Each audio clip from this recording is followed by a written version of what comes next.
Welcome, dearly beloved anointed ones. The greatest crimes are not committed in darkness, but in broad daylight, by people who smile while they do it. There's something disturbingly theatrical about how they did you, not quietly, not discreetly, but loud, deliberate and bold, as if attacking an innocent person gave them a standing ovation in hell. Let's get one fact straight. According to psychological studies, people are 4 times more likely to believe a charismatic liar than a quiet truth-teller. And guess who you were? The quiet truth-teller. The one who showed up, did right, loved hard, gave deep, and still ended up being burned at the stake like the villain in their twisted fairy tale. And the worst part, they knew you were innocent. They knew you were genuine. They just didn't care. Because the story was juicier when you were the bad guy. People say, truth always comes out in the end, like it's a comforting bedtime story. But truth usually shows up late, mad, holding receipts and ready to blow up group chats. So now, here we are. The same people who laughed while you cried, who orchestrated your public takedown like it was a community sport, they're now stuttering, sweating and scrambling for alibis. Because the world's starting to realize you were the innocent one. And what they did to you was straight up disgusting. Let's talk about it. Let's peel back the mask, flip the script, and finally say what needed to be said from the very beginning. And, oh, if you're easily triggered by truth, this might not be the video for you, but if you're ready to see what divine vindication looks like, buckle up. Number 1, they demonized your purity because it highlighted their filth. They didn't hate you because you were wrong. They hated you because you were right. You didn't need to put on a mask or pretend to be something you weren't. You walked into rooms with your head high, your conscience clean, and your spirit intact. That's what disturbed them. You didn't owe anyone explanations for being a decent human being, but somehow your goodness became a spotlight on their filth. The way you treated people with fairness, honesty, and compassion made them uncomfortable, not because you were doing too much, but because they were doing too little. It's not that you tried to outshine anyone. In fact, you probably just wanted peace.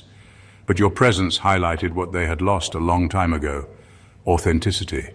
They gave up their truth for applause, sold their morals for popularity, and shaped their lives around manipulation and masks. Then you walked in, no performance, no gimmicks, just real. And that was too much. You were a mirror they never asked for.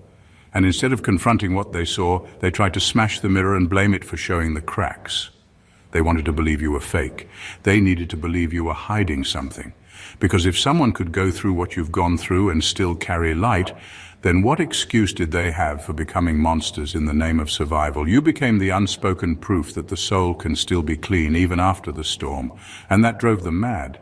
They needed you to fall. They prayed for your downfall behind fake smiles, and when it didn't come, they tried to create one. That's what makes it so twisted. You weren't even competing. You were just being. But in a world full of people who thrive on dominance, silence, and control, your innocence made too much noise. It shook the illusions they built their lives on, so they had to make you the enemy. Not because you were evil, but because you made them face the evil in themselves. They didn't just attack a person. They attacked a reminder that even in this dark world, purity still exists, and they couldn't stand it. Number 2, they chose character assassination because actual evidence didn't exist. They couldn't find any real dirt on you, so they had to create some. That's how desperate it got. When they realized there was no proof, no scandal, no smoking gun, they didn't back off. They doubled down, because the truth wasn't working in their favor. So they built a lie that could do the damage the facts never could, and they made it convincing. They dressed it up with fake concern, manipulated the timeline, left out important details, and sprinkled in just enough truth to make it sound believable. That's how character assassination works. It doesn't need evidence. It just needs volume and repetition. They didn't want people to think for themselves. They wanted them to feel something: anger, suspicion, distrust, anything that would turn the crowd against you. So they planted seeds in conversations, whispered your name in controversy, and asked fake questions like, "Don't you think it's strange how they always, knowing full well what they were doing?" They couldn't confront you directly because you didn't actually do anything wrong. And that's what frustrated them most. You had nothing to hide, so instead of exposing a secret, they had to create a story. What's worse is how quickly people believed it. not because it made sense, but because lies tend to spread faster than truth, especially when the truth is boring and the lie is entertaining. You became a topic, a rumor, a punchline. And the people who once smiled in your face started side-eyeing you, not because they knew anything for sure, but because someone with just enough influence whispered the wrong thing at the right time. It was never about truth. It was about control. They wanted to control how people saw you, how you were treated, how your name carried weight or lost it. And the fastest way to do that wasn't through honesty, it was through manipulation. The sad part? Most people didn't care if it was true. They just wanted to be part of the drama. But here's the thing, the truth doesn't panic, it doesn't scream for attention. It waits. And now that the lies are starting to fall apart, they're realizing they didn't just lie on you, they exposed themselves. Number 3, you were the scapegoat for their internal rot. They used you like a dumping ground, not because you deserved it, but because you were the safest place for their poison. You became the emotional trash can for people who refused to take responsibility for their own brokenness. Everything they didn't want to deal with, their guilt, shame, anger, jealousy, self-hatred, they poured it onto you like it was your job to carry it. They were hurting, but instead of healing, they projected. Instead of doing the work, they dumped it all on you and called you too sensitive when it crushed you. You weren't their problem, you were just available. You were the one who listened, the one who cared, the one who showed up when they needed someone to lean on. But when they needed someone to blame, you were still there. So they made you the target. It was convenient. You became the scapegoat for things that had nothing to do with you. If they felt insecure, they blamed your confidence. If they felt guilty, they called you judgmental. If they were angry at themselves, they snapped at you. It was never about you. It was always about what they couldn't face in themselves. They couldn't admit that they were the toxic ones. So they needed someone nicer, someone kinder, someone who wouldn't retaliate. And that was you. They counted on your silence. They relied on your compassion.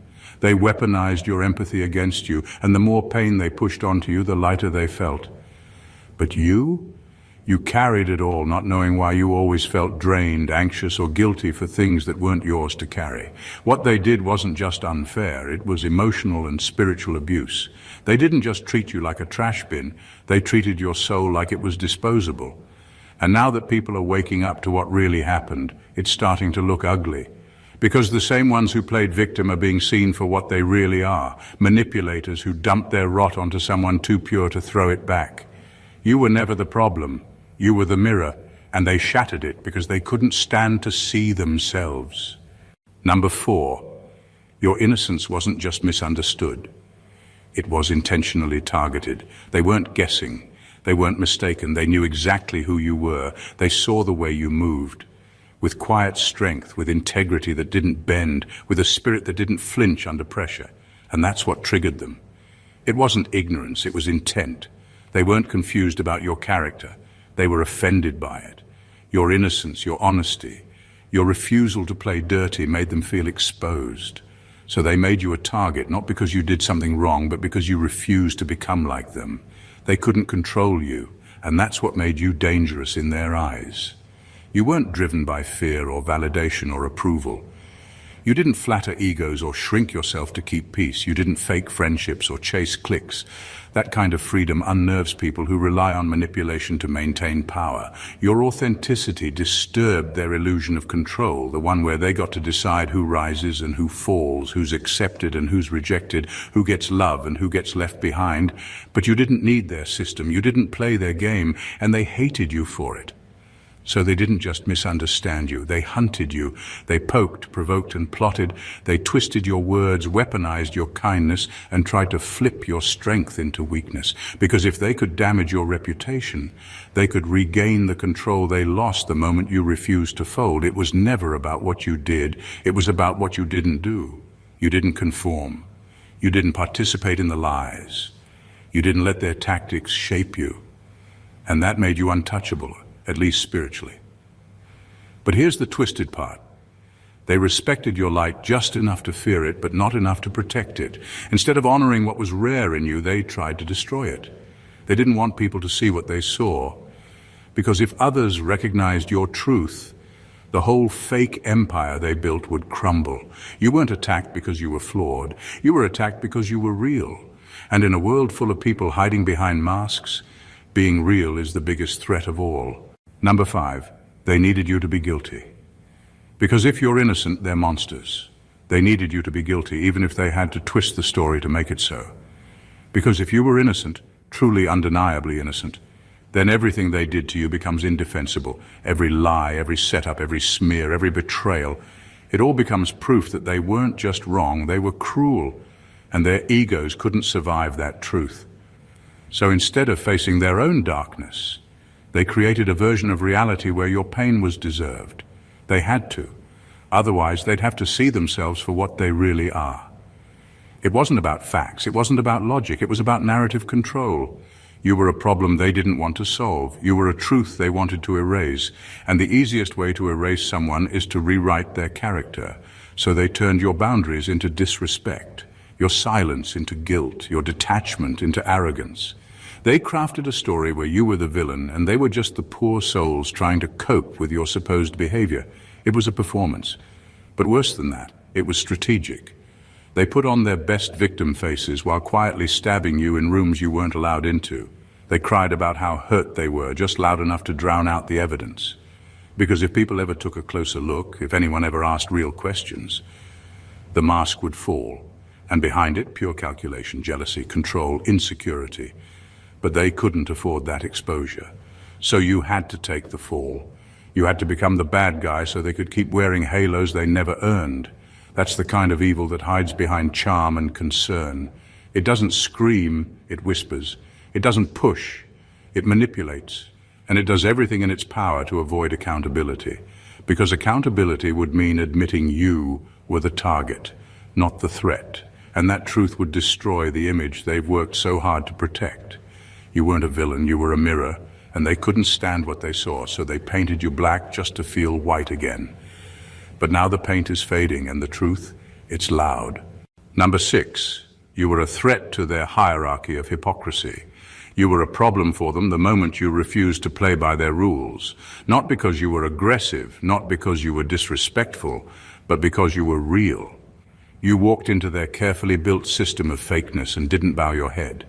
You didn't try to impress anyone. You didn't play along with their power games. You didn't flatter egos, chase validation, or stay silent just to keep your seat at the table. That made you dangerous, because people like you expose everything fake without even trying. Their entire structure was built on pretending, status over substance, image over integrity. It was all about who you knew, how well you performed, and how much you were willing to sacrifice your truth for acceptance. And then you showed up, not asking for permission, not begging for inclusion, and still shining. That disrupted everything, because you weren't supposed to stand tall unless they gave you permission. You weren't supposed to speak unless they approved of your voice. But you spoke.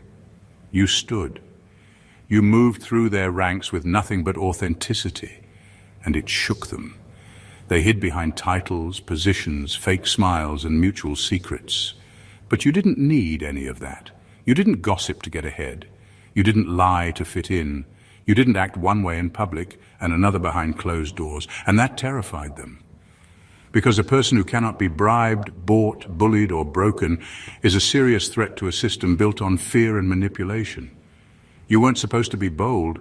You weren't supposed to be free. You weren't supposed to be you, not without their approval. And when they realized they couldn't control you, they tried to label you too difficult, too intense, too honest, but none of it stuck. Because you were never interested in fitting in. You were too focused on standing firm, and that's what they couldn't handle. You didn't threaten their safety, you threatened their lies. You didn't try to destroy their world. Your truth simply exposed how false it really was. You didn't challenge their position. Your presence challenged their foundation. And once people started noticing the difference between real and fake, the whole structure started shaking. Number 7. They used collective gaslighting to turn sanity into suspicion. They couldn't take you down alone, so they recruited a crowd. That's how collective gaslighting works. It's not just one person twisting the truth, it's a whole network pushing the same lie until it starts to sound believable. They didn't just want to confuse you, they wanted to confuse everyone, because as long as people questioned you, they wouldn't question them. That was the goal. flipped the script so thoroughly that the innocent looked guilty and the guilty walked away clean. They started with small jabs, little comments, subtle shade. Don't you think they're a little too nice? There's just something about them I can't put my finger on. I don't know. Something feels off. These statements weren't based on facts. They were planted to stir suspicion. And the more they repeated them, the more people started wondering if maybe it was true. Because when enough people whisper the same doubt, it starts to echo like a fact. Your kindness became a tactic. Your honesty was framed as aggression. Your silence, which was you trying to protect your peace, became the evidence they used to paint you as cold or guilty. They flipped everything good about you into a weapon against you. That's how manipulation hides in plain sight. They didn't have proof, but they had volume. They didn't have integrity, but they had numbers. And people often believed the loudest voices, not the most truthful ones. You started to feel like you were in a world where nothing made sense, where the more honest you were, the more you were doubted, where no matter what you said, it could be twisted. That's not paranoia, that's psychological warfare. That's what happens when people work together to rewrite your reality, not because you're unstable, but because your stability threatened theirs. And the wildest part? None of it was accidental. It was planned, it was maintained, it was rehearsed. Because if people ever saw you clearly, if they really paid attention to your character, your consistency, your spirit, the entire web of lies would collapse. And deep down, they knew it. So they did everything they could to blur the vision, to muddy the waters, and to make you doubt the very light you carry. Number 8, your presence threatened the whole system of lies they lived in. You didn't walk in trying to start a war. You were just being yourself. But your presence alone shook everything they thought was secure, not because you were loud or aggressive, but because you were truthful in a space that was built on lies. You didn't even have to speak most of the time. Just being there, holding your ground, standing in your own integrity, made people uncomfortable. And not just slightly. It unsettled them at the core because the truth you carried made their fake reality start to crack. They had created an entire system based on image, manipulation, and secrets. Years of pretending. Years of looking the part without being the part. Years of backdoor deals, silent betrayals, and unspoken agreements to protect the illusion. And then you showed up, unbothered, unbought, and unwilling to bow. That was a threat. Not to their physical safety, but to the mental fortress they had built to hide from their own emptiness. You didn't follow their script, you didn't worship their titles, you didn't laugh at their fake jokes or sit quietly when something was wrong. You lived by truth, and that was too much. Because truth exposes everything, especially the parts people work the hardest to hide. You didn't have to accuse anyone, just your presence was enough to reveal what was off. And instead of being inspired to grow, they panicked. So they tried to shut you down. Not through open confrontation, but through labels. They called you difficult, arrogant, rebellious, antisocial, anything that would discredit you without having to deal with what you actually stood for. Because if people listened to you, if they saw what you saw, if they woke up like you had, the whole system would collapse. The lies would lose their power. The fear would lose its grip. The control would dissolve, and they couldn't afford that. You weren't just an outsider, you were a collapse waiting to happen. They saw it. They felt it. And instead of changing, they chose to attack. Because when someone carries truth that powerful, it doesn't just make people uncomfortable. It makes everything built on falsehood start to tremble. And that's exactly what you did.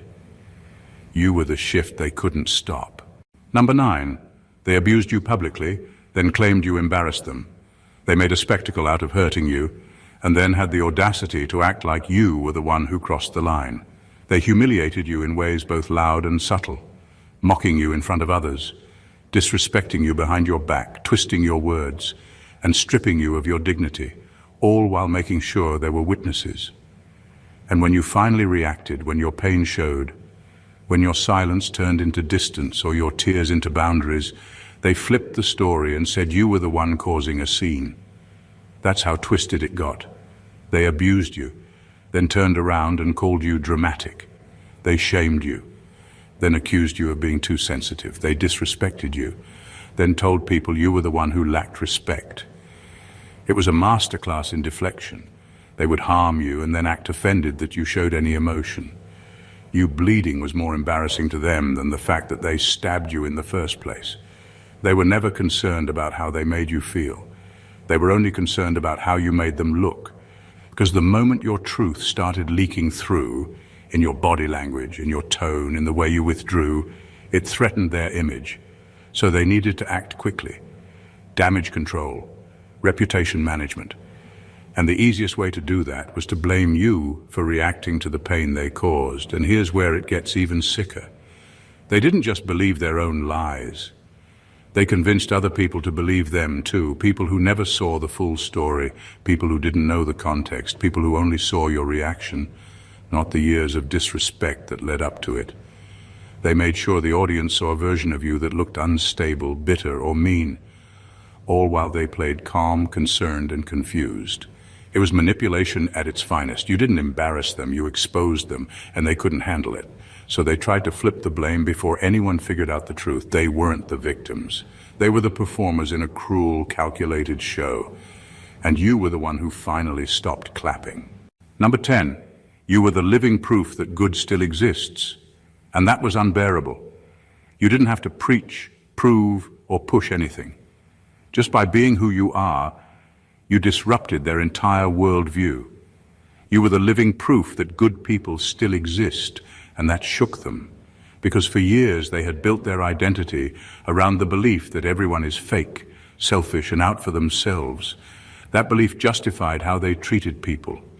It made it easier to live without guilt, but you were the exception they couldn't ignore. You stood for everything they had abandoned. While they talked about loyalty like it was weakness, you lived it like a code. You didn't flip on people the moment things got hard. You didn't take shortcuts or switch up to gain favor. You showed up. You stayed real. You didn't just say the right things. You did them, even when no one was watching. And that made them uncomfortable, because it forced them to see how far they had fallen from who they pretended to be.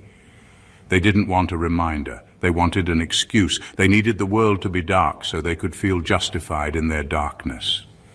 They needed to believe that kindness was always fake, that honesty was always manipulation, that love was always transactional, because that's how they operated.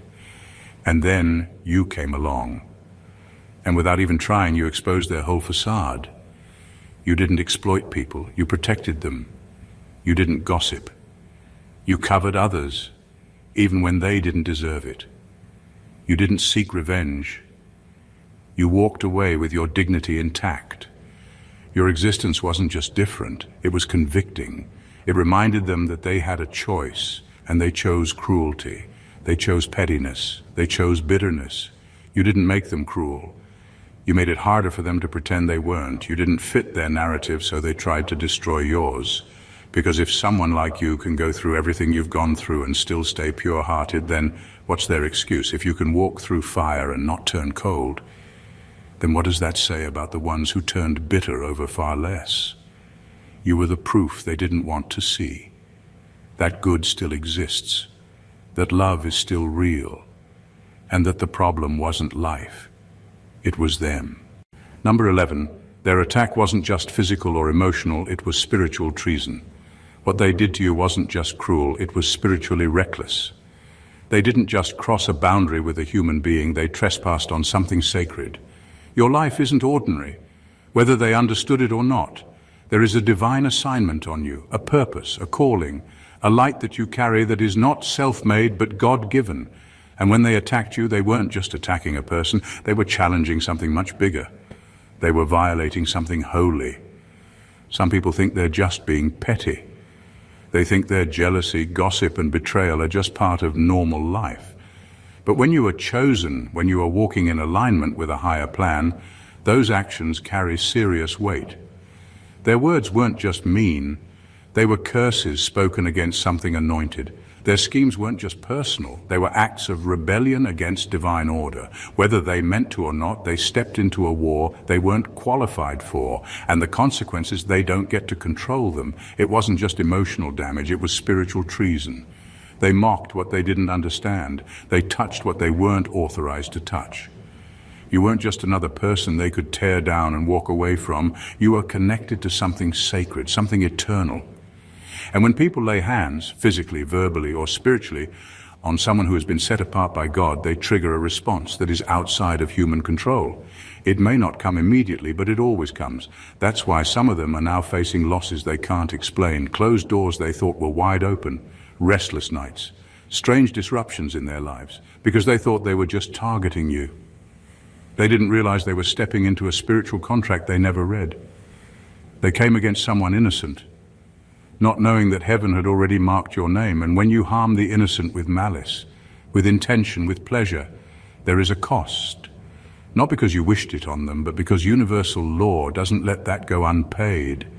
They thought they were getting away with it. But spiritual consequences don't need cameras or courts. They operate in silence, and they are always right on time. Number 12, you were tried in the court of cowards with no right to defend yourself.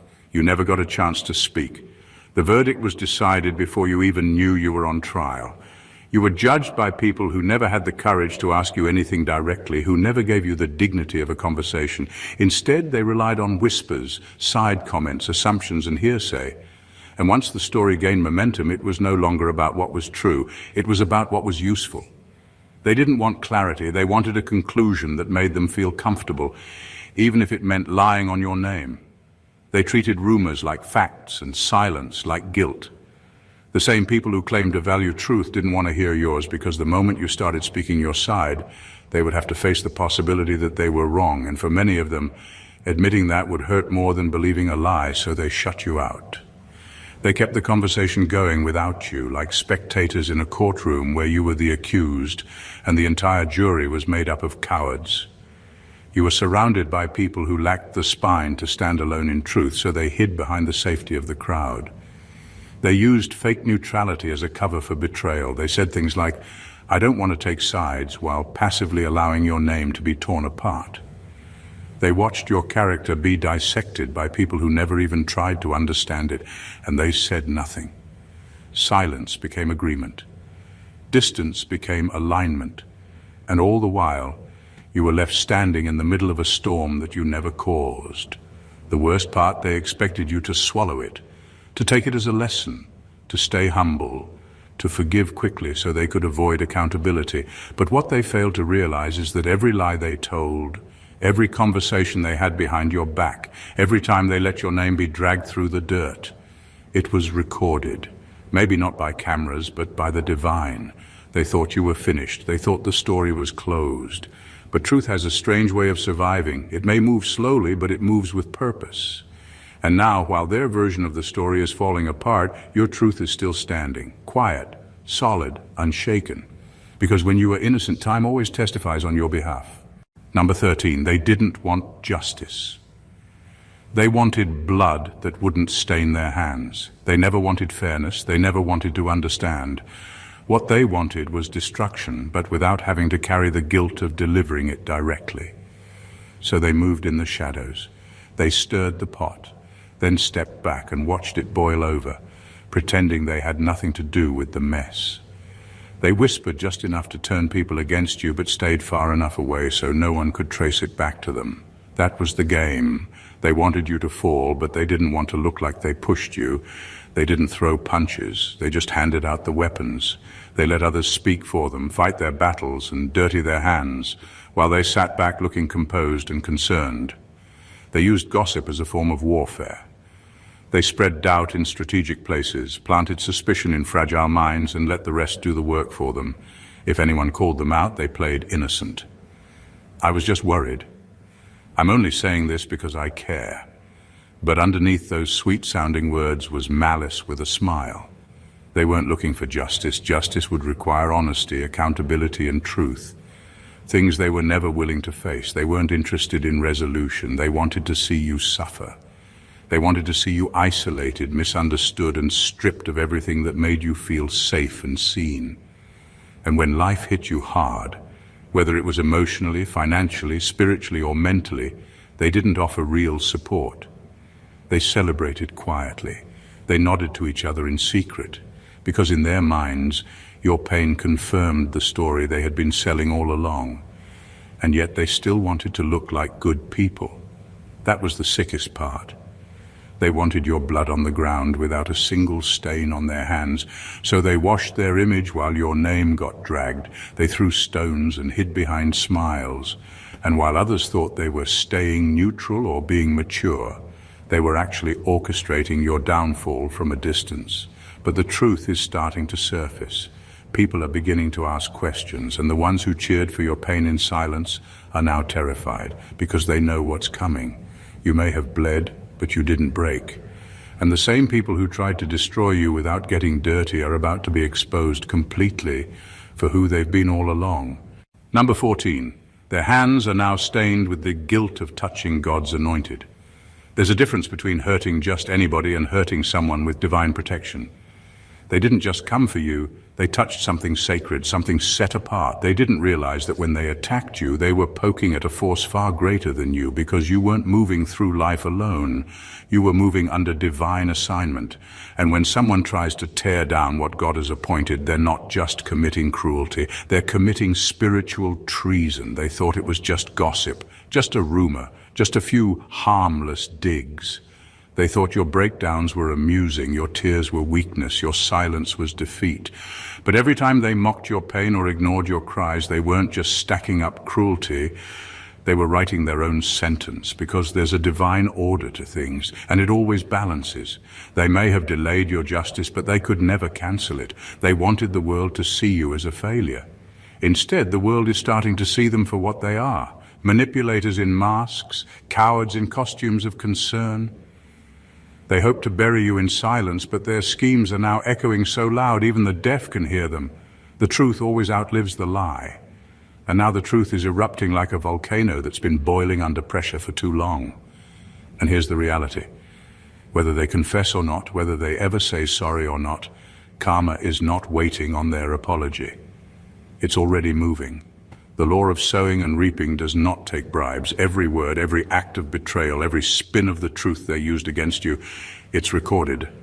And the divine doesn't miss a detail.